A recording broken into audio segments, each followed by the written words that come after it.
Thank you.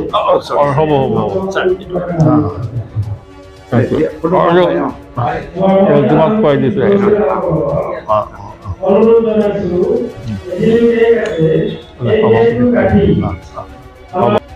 Assam চাহ মজদুৰ সংঘৰ ৬৮তম প্ৰতিষ্ঠা দিৱস উপলক্ষে মৰাণ শাখা সংঘৰ সৌজন্যত উলহ মালহেৰে উদযাপন কৰা হয় প্ৰতিষ্ঠা দিৱসৰ কাৰ্যসূচী। পতাকা উত্তোলন স্মৃতি তৰ্পণ কাৰ্যসূচীৰ পিছতে শাখা সংঘৰ সভাকক্ষত অনুষ্ঠিত সমন্বয় সভাত শ্ৰমিক নেতা প্ৰাক্তন কেন্দ্ৰীয় মন্ত্ৰী পৱন সিং ঘাটোৱাৰক বিশেষভাৱে সম্বৰ্ধনা জনোৱা হয়।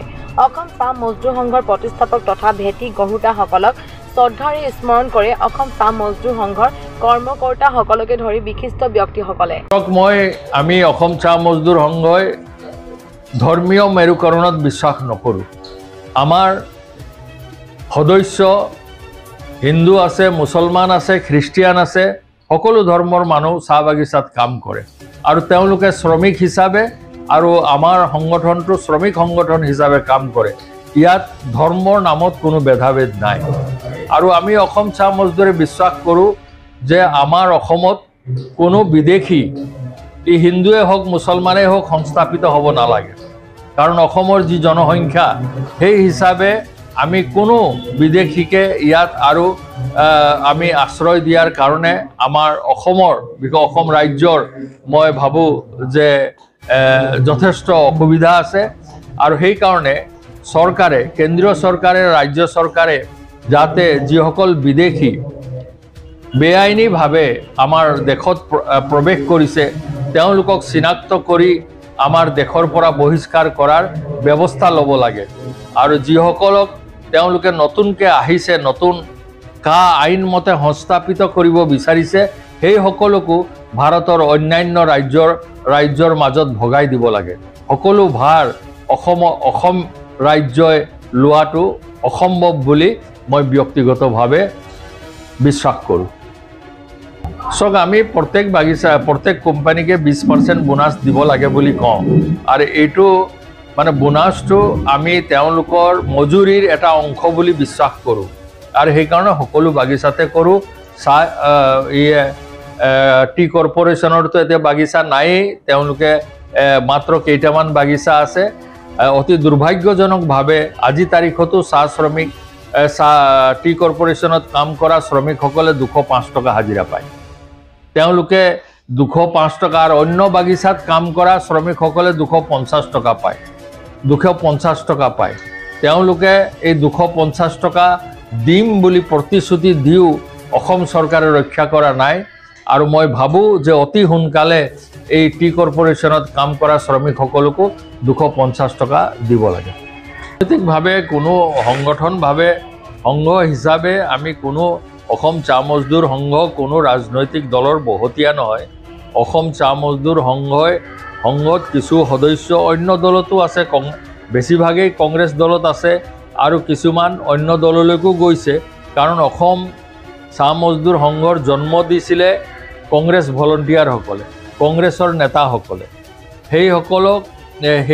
সেইকাৰণে এটা সম্বন্ধ আছে আৰু আমি এটা ভাবিছোঁ, এইবাৰ চিন্তা কৰিছোঁ যে যিমান পৰা যায় চাহ জনগোষ্ঠী আদিবাসী প্ৰতিনিধিসকলক বিধানসভালৈ আগৰ নিচিনাকৈ যাতে নিৰ্বাচিত কৰিব পাৰোঁ। আজি আমাৰ এই প্ৰতিষ্ঠা দিৱসত মই যিসকলে আমাৰ অসম চাহ মজদুৰ সংঘ প্ৰতিষ্ঠা কৰিলে, সেই বিজয় ভাগৱতী, কামাখ্যা ত্ৰিপাঠী, অমিয় কুমাৰ দাস, সৰ্বেশ্বৰ বৰদলৈ, যদুনাথ ভূঞা, দলবীৰ সিং লোহাৰ, এই মুক্তিযোদ্ধাসকলৰ লগতে ৰবীন কাকতি আৰু আমাৰ মহেন্দ্ৰনাথ শৰ্মা, দুৰ্গেশ্বৰ শইকীয়া, সৰ্বেশ্বৰ বৰদলৈ আদি কৰি, চানু খাৰিয়াকে আদি কৰি এই যিসকল প্ৰতিষ্ঠাতা আছিলে আৰু তেওঁলোকৰ লগত যিসকলে এই ভাৰতবৰ্ষৰ ভিতৰতে বৃহৎ শ্ৰমিক সংগঠন গঢ়ি তোলাৰ ভেটি স্থাপন কৰিছিলে, তেখেতসকলক আমি অসম চাহ মজদুৰ সংঘৰ ফালৰ পৰা আমাৰ শ্ৰদ্ধা নিবেদন কৰিছোঁ আৰু তেওঁলোকৰ ত্যাগ আৰু তেখেতসকলৰ যি এই সংগঠন গঢ়িলে তাৰ কাৰণে অসমৰ সকলো খাটি খোৱা শ্ৰমিকে শ্ৰদ্ধা নিবেদন কৰাৰ লগতে কৃতজ্ঞতা প্ৰকাশ কৰিছে। চাওক, অসম চাহ জনগোষ্ঠী অসমৰ ভিতৰতে দ্বিতীয় বৃহৎ জনগোষ্ঠী। আগতে আমাৰ নিৰ্বাচিত বিধানসভালৈ 11জন 12জন আমাৰ নিৰ্বাচিত প্ৰতিনিধি নিৰ্বাচিত হৈ গৈছিলে ব্ৰহ্মপুত্ৰ আৰু বৰাক উপত্যকাৰ পৰা। এতিয়া মাত্ৰ 5জন আছে। অন্যান্য জনগোষ্ঠীৰ প্ৰতিনিধিত্ব বিধানসভাত বাঢ়িছে, কিন্তু দুৰ্ভাগ্যজনকভাৱে আমাৰ চাহ জনগোষ্ঠী আদিবাসীসকলৰ প্ৰতিনিধিত্ব কমি আহিছে। এইটো আমাৰ কাৰণে এটা চিন্তনীয় বিষয় হৈছে। আমি কোন দলক সমৰ্থন কৰিব সেই কথাটো নহয়। যি দলে শ্ৰমিকৰ কল্যাণৰ কাৰণে কাম কৰিব আমি নিশ্চয় সমৰ্থন কৰিম, আৰু যি চৰকাৰে শ্ৰমিকৰ কল্যাণৰ কাম নকৰে বা শ্ৰমিক বিৰোধী কাম কৰে তাৰ কাৰণে আমি গণতান্ত্ৰিক শান্তিপূৰ্ণ আন্দোলন কৰি আমাৰ যি প্ৰাপ্য, আমাৰ যি অধিকাৰ তাক সাব্যস্ত কৰিবলৈ আমি অসম চাহ মজদুৰ সংঘৰ নেতৃত্বত চেষ্টা কৰিম। আজি অসমৰ ব্ৰহ্মপুত্ৰ উপত্যকাৰ সকলোবোৰ চাহ বাগিচাৰ লগতে শাখা সংঘ আৰু কেন্দ্ৰীয় সংঘটো 68তম প্ৰতিষ্ঠা দিৱস উলহ মালহেৰে পালন কৰা হৈছে। আৰু সেই উপলক্ষে আমি মৰাণ শাখা সংঘৰ অন্তৰ্গত থকা ৰাতিপুৱা সকলো বাগিচাতে প্ৰতিষ্ঠা দিৱস উপলক্ষে পতাকা উত্তোলন স্মৃতি তৰ্পণ কাৰ্যসূচী সম্পাদন কৰিলে।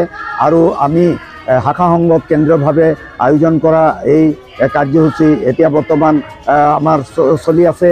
আৰু এই কাৰ্যসূচীত আমি বিশেষভাৱে এইবাৰ আমাৰ অসম চাহ মজদুৰ সংঘৰ যিখিনি আমি চুক্তি কৰিছোঁ, ইতিমধ্যে যিখিনি আমাৰ কৃতিত্ব সেইখিনি ৰাইজৰ মাজত প্ৰচাৰ কৰাৰ লগতে আমাৰ এইবাৰৰ বিশেষ কাৰ্যসূচী হৈছে যে আমাৰ বিশিষ্ট শ্ৰমিক নেতা পৱন সিং ঘাটোৱাৰক ৰাজহুৱাভাৱে আমি এবাৰ সম্বৰ্ধনা জনোৱাৰ ব্যৱস্থা কৰিছোঁ।